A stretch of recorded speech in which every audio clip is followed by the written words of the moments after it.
Agora, o comentário final. Albert Cavalcante.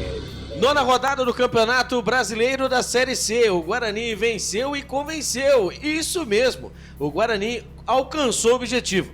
O Guarani consegue sua segunda vitória consecutiva no campeonato. O Guarani que está na 11ª colocação e está a 2 pontos do G8. E nós sabemos, né, que agora, principalmente agora, além de conquistar os pontos, o Guarani, ele não pode perder os 8. Não pode perder os 8 de frente ali de perto. Dito isso, o Guarani venceu. Fez ali o famoso arroz com feijão. Arroz com feijão? Sim, arroz com feijão.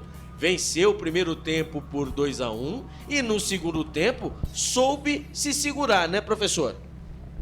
Exatamente, né? Uma partida simples do Guarani. Hoje, no primeiro tempo, tomou a iniciativa do jogo, foi para cima, conquistou os 2 gols, principalmente com as novidades aí, a cara nova, Diego Torres, e os 2 golaços aí do Bruno Santos. No segundo tempo, teve um pouco mais de dificuldade, era normal que o Itabaiana fosse para frente, ainda mais que o Itabaiana conquistou um gol no final do primeiro tempo, aí nos acréscimos. O Guarani se fechou, mas com toda a dificuldade aí conseguiu suportar a pressão, não sofreu gol de empate e soma mais 3 pontos aí na tabela.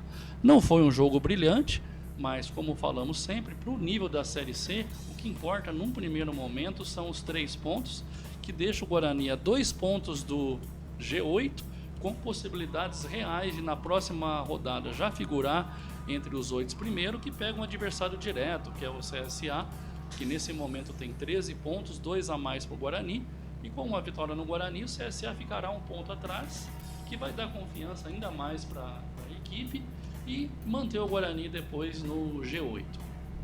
Então o importante é vencer, convencer, vamos convencer o torcedor, mas com os 3 pontos. Esse é o nosso comentário final para o YouTube. Comentário final.